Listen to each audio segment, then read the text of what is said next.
মিরাজ যদিও আজকে থেকে 700 বছর আগে শাহজালাল আমাদের এই সিলেটে এসেছিলেন বটে, কিন্তু তিনি আজও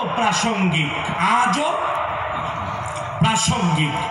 দেখুন, আমি মিলিয়ে দিতে চাই তিলকাল আইয়াম নুদাবিলুহা বাইনান নাস। দেখুন, শাহজালাল যখন এসেছিলেন প্রেক্ষাপট ছিল শেখ বুরহানুদ্দিন তার নবজাতকের আকিকা করেছিলেন। এই জন্যে এই অপরাধে শেখ বুরহানুদ্দিনের হাত কেটে দেয় এক পুত্তলিক। নাম জানেন আপনারা? জি জি। শুধু তাই না, বুরহানুদ্দিনের নবজাতক সন্তানকেও হত্যা করা হয়। এর বিপরীতে মাজলুমের সাহায্যে শাহজালাল মুজাহিদ হিসেবে 360 জন নিয়ে এসেছিলেন। কিন্তু আজও শাহজালাল আজও প্রাসঙ্গিক, কারণ আজও পৌত্তলিক শক্তি আমাদের সন্তানদেরকে পৃথিবী থেকে বিদায় করছে। আমরা ভুললে চলবে না, আজ ভুললে চলবে না। শাহজালাল তার আগমনের কারণে গৌর গোবিন্দ যেমন পালিয়েছিল, আজ গৌর গোবিন্দর উত্তরসূরিরাও পালিয়েছে।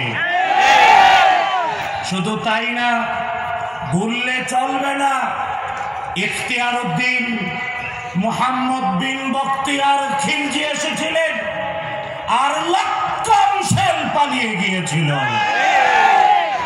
বন্ধুগণ, ইতিহাস সাক্ষী, লক্ষণ সেনরা আর ফিরে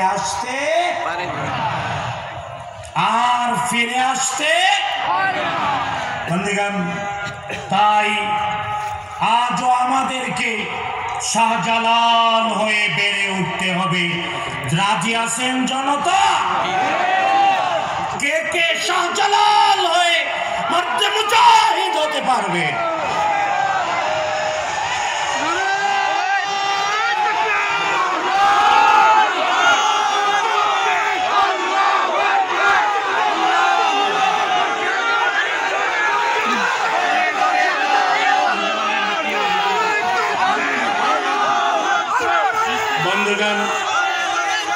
বন্ধুগণ, তবে এটা ভুললে চলবে না, মুসলমান এই পৃথিবীতে সংখ্যায় কম না, কিন্তু আজও পৃথিবীর দিক বিদিকে আমরা মজলুম আর নির্যাতিত।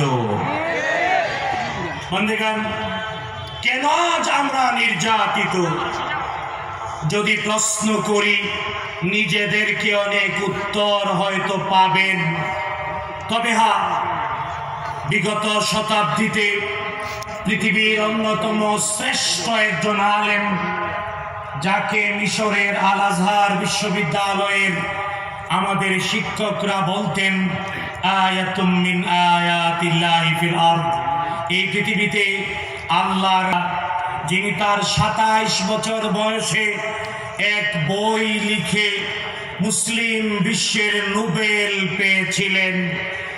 বইটার নাম ছিল মাযা খাসিরাল আলাম বিইনহিতাতিল মুসলিমিন, মুসলমানদের ধ্বংসের কারণে বিশ্ব কি হারালো। নাম শুনছেন এই বইয়ের?